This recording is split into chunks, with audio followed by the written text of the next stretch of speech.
What's up, YouTube? It's your boy Rex Righteous, and I'm back with another Raf Rant. All right, so we're gonna be covering Game 2 of the Miami Heats versus the Lakers in the NBA Finals for 2020.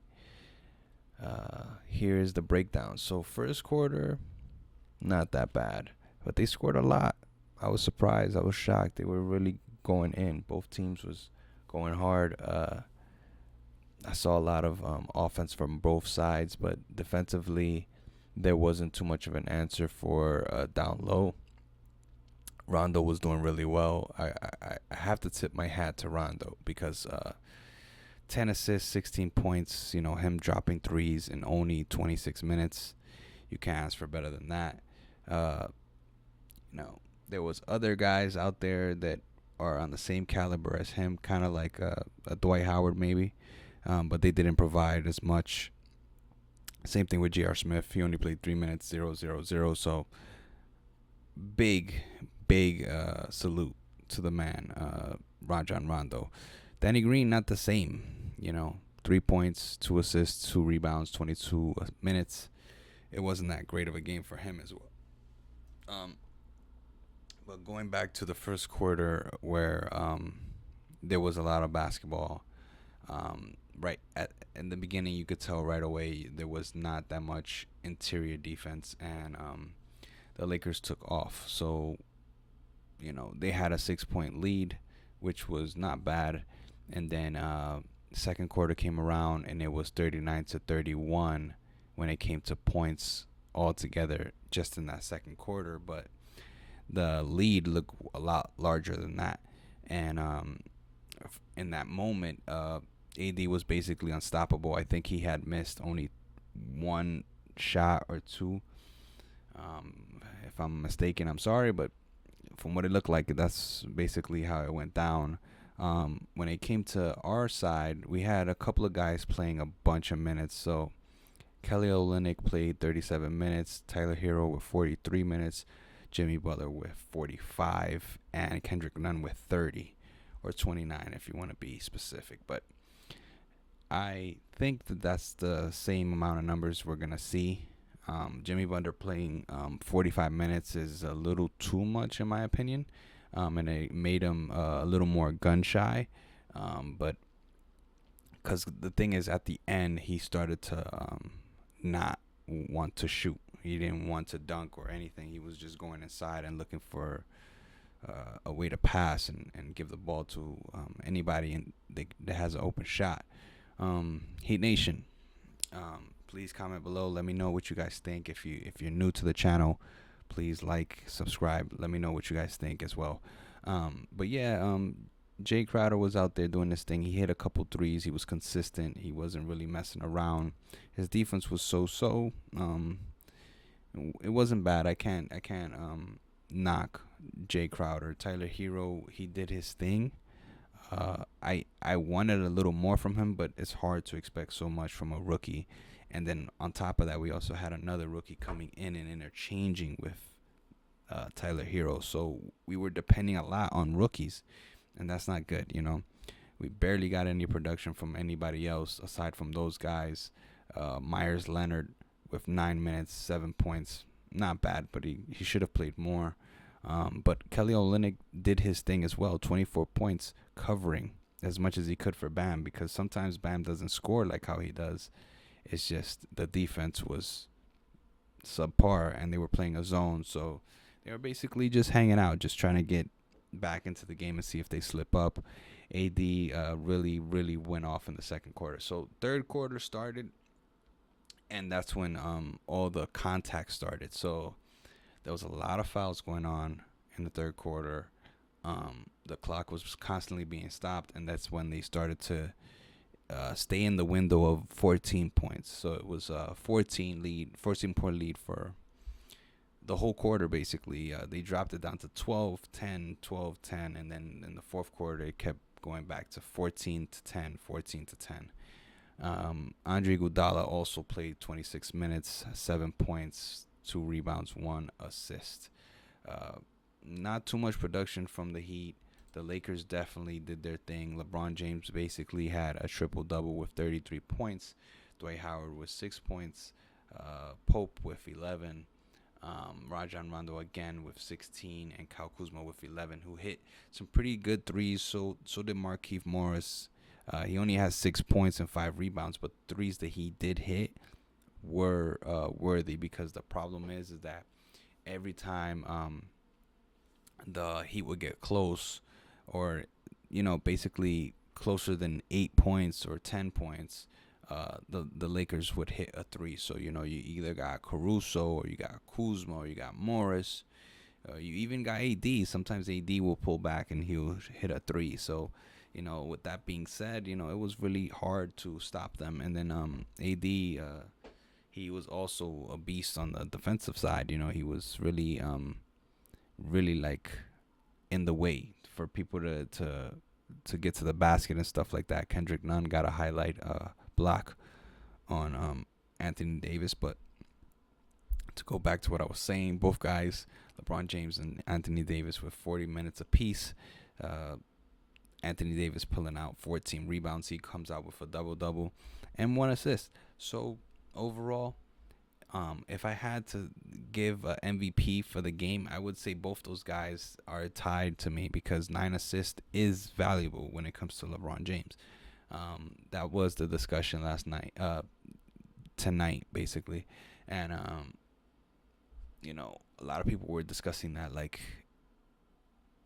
right now we're basically watching because we want to see who gets the finals MVP between Anthony Davis and LeBron James. Dwayne Wade was also commenting. Kendrick Perkins said that Anthony Davis is one of the best, if not the best, player that LeBron James has ever played with. Dwayne Wade seconded that. I told him that was garbage, because I think Dwayne Wade was one of his best, if not the best player he's ever played with. Because if it wasn't for him, he wouldn't have gotten his first chip, in my opinion. So I disagreed with that. But at the end of the day, Anthony Davis is playing ball right now. I think Bam will come back next game. He did say that he would come back in game 3, and Jimmy Butler showed no pullback at all. He played 40 minutes. It's like no one's even talking about him being injured anymore. So it's just tragic. From what I understand, the injury that he has is super painful, and there's some kind of wiggle room. Supposedly you can inject those kind of things, and you can get away with some of it, but it's not good. It's not good. It's probably best to keep him out, because it's high caliber basketball we're playing here. It's NBA Finals. And if they're expecting 20 to 25 minutes from him, it's not going to happen. So if you even consider 5 minutes, it's not worth it, because, it's just going to cause more damage. And who knows how far he can go. At the end of the day, if they still haven't diagnosed everything, why even go that far? But who knows? I'm not a doctor. I don't know where they're at with their stuff. And also, we still have players. Kendrick Nunn can provide. He's just as crafty, I don't know if he's as good as on the defensive side as Dragic, but Kendrick Nunn does bring in productivity. So that's basically all I have. The fourth quarter was 21-21. It ended 114 to 124. I thought it was a really good game, being that the Miami Heats hung out, and I got to see what could happen if Bam came into the game. He really has to score, though. That's basically what we need him for too, because if he's gonna add to defense, okay, cool, yeah, it's gonna be good to mix it up with him, but we gotta have something for scoring wise. So we need the 3 ball. We definitely need the 3 ball on our side. So it's good that we're coming back a little bit, but let's see what happens. I'm being optimistic. I'm also a realist as well. I have some takes on it. I don't really remember a finals like this one, because this is the bubble, so it's a little different. There's players that had COVID and whatnot, but this is a little not what I expected, especially with Dragic going down so quickly. It was only like the second or third quarter, and he was out. if I remember correctly. But aside from that, I just don't see any other analogy that I could come up with. And if you guys have one for me, please leave a comment. Don't forget to subscribe if you're new to the channel. But the one thing I will say though is an overall analogy, not just the bubble, not just you know these games. I think in the whole season's aspect, I think the best thing I can compare it to is the Miami Heat's. The Miami Heat's right now. The best thing I can compare it to is the Lakers in '08. When the Lakers in '08 faced the Celtics, they had a really good shot, but they just didn't have enough umph, not enough defense. Basically, no Ron Artest, no bench. There was no strength. It wasn't a championship team. It was a good team to get by. Plus, you got Kobe Bryant. You can't fail with that because he's gonna provide those extra minutes and those extra points. But I don't think we're there yet. You know what I'm saying? And in order to beat this team, we really are gonna have to crank up something here that allows us to just bring in more pressure and more points. I think that's going to be really difficult unless somebody goes down on the Lakers side. So, with that being said, '09, what did the Lakers do? They came back, beat the Celtics, and won the championship. So that's what I'm telling Heat Nation right now. Don't be discouraged. Don't feel ashamed because people want to say, "Oh, it's just a double. It's just a bubble championship anyway. Who cares?" Blah blah blah. You guys didn't really make it. La la la la la. Well, a lot of NBA players are watching right now, and they're probably looking at the organization and seeing how they're handling themselves and how they're doing these things that they're doing with the amount of players that they have. Because let me tell you something: the rookies that we have are not always going to be rookies. In 3 or 4 years, they're going to want some. So the Heat need to make a decision now. You know what I'm saying? Right now. You know what I'm saying? And if someone comes calling and they say, you know what, I think you guys just need me. And we trade a few veterans, or we let a few veterans go. We bring in a couple of different players, or we bring in a superstar. You know what I'm saying? And we trade at the deadline, or we do it right away in the free agency and all that stuff. It is possible. All we really need is a guy. I would say a guy that's under 30 that can help Jimmy. Another wing. That's what I think. Another wing would help. You know what I'm saying? Obviously, it would be nice to have another center that can dominate. I don't know who. I'm not gonna say Giannis because Giannis is a big time gamble. I don't like to talk about that because the thing is, when organizations put so much money into an arena, things that cost billions of dollars to put it together, and you got the whole city, invested into that arena. Plus, in those places, there's nothing else to do. They're not gonna let those guys go easy. Like they didn't let LeBron go that easy because there's nothing else to do in those towns. Like Golden State, obviously there's something to do. That's why KD left so easily, because he's like, you guys got Steph and Clay, and you got those guys. I'm out of here. It's LA, it's Cali, it's Golden State Arena. We good. That's basically what they're trying to say with that. Like KD is trying to say, yo, we good. But in a place like Milwaukee, it's gonna be rough. So, and plus the paycheck is like no other. He won't get it anywhere else. Okay, so that's aside from endorsements and blah blah blah, but it's an easy check to pick up. So anyway, I would want somebody that's under 30. So I don't know, but I don't want to get into that. We're still in the finals. We're still here, and we're still gonna be fighting. You know what I'm saying? So I'm proud of my guys, the Heat, and the coach and Pat Riley and all those guys. They're really doing their thing. Another thing that I'm not liking, and they might have to go away from this, is putting in Duncan Robinson at the right times. You know what I'm saying? He's not providing enough defense, and he's getting into foul trouble.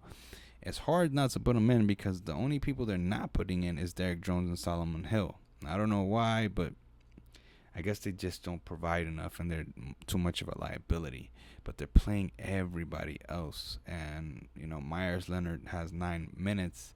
You might have to split his a little bit more with Duncan Robinson, in my opinion, to guard AD and give Kelly Olynyk some space, or run them both or something. I don't know, but Duncan Robinson, there's gotta find a way to slide him in, sneak him in a way where LeBron doesn't look like, because every time, in my opinion, he looks like he's dying to get him into foul trouble every time he goes at him.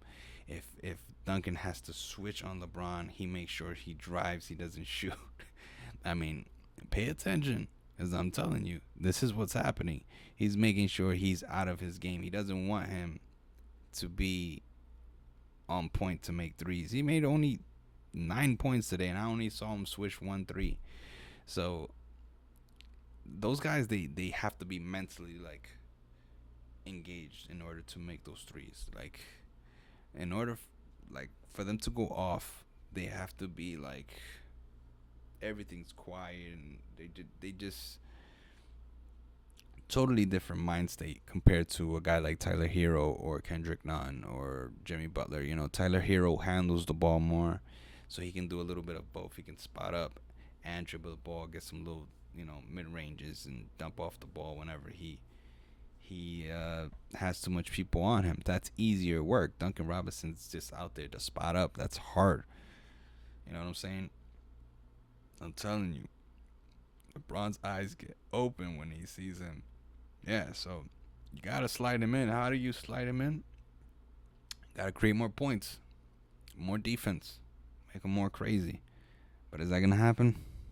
I don't know. I don't see any big changes unless we get those two players back. I seriously think if we had those two players right now, it would be more of a ball game. You know what I'm saying? Because like I always told you guys, Dragic, you don't know if he's gonna go for a three, if he's gonna finesse, if he's gonna flop. If he's gonna drive to the basket. He's so crafty, man. He's so crafty, but we don't have much of that. And Tyler Hero's not gonna become that overnight. So I'm out. All right, guys. Tune in for the next reaction, and let me know what you guys think. I'm out. Peace. Let's try to keep boxing and basketball alive.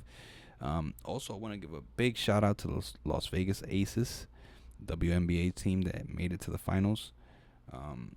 Much love and respect to you guys. First or second year, already in the grind, man. No problem. Just like the Las Vegas Knights. Well, all right, guys. Stay tuned and subscribe. Peace.